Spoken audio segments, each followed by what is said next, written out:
रद्द करायला सांगितलं, अशा पद्धतीनं सांगितलं जातं।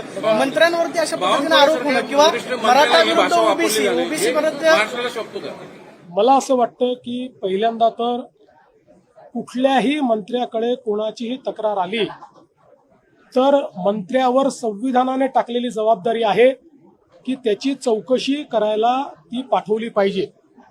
त्याप्रमाणे आलेली प्रत्येक निवेदन हे त्या त्या विभागाला पाठवलं जातं। अशाच पद्धतीचं आलेलं निवेदन हे विभागाला गेलेलं आहे। त्या निवेदनामुळे विभाग कुठला निर्णय करत नाही, विभाग पुराव्यांच्या आधारावर करतो।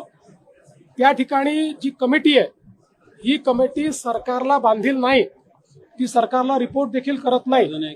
त्यांना पूर्णपणे न्यायालयाचा अधिकार आहे, त्या अधिकारात त्यांनी घेतलेला निर्णय, त्या निर्णयापासून कोणी जर दुखी झालं असेल तर मागच्याच महिन्यात आपलं जे सेशन झालं त्या अधिवेशनामध्ये आपण ॲपिलेट ऑथॉरिटी तयार केलेली आहे, ते ॲपिलेट ऑथॉरिटीकडे जाऊ शकतात।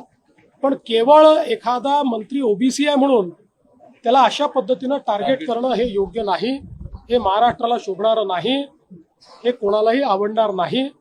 आणि माझं तरी मत आहे की बावनकुळेंनी कुठलंही इंटेन्शनल या ठिकाणी याचं रद्द करा, याला द्या असं केले नाही। मंत्री म्हणून जे कर्तव्य होतं ते केलेलं आहे, त्याच्या पलीकडे त्यांनी काही केलं नाही।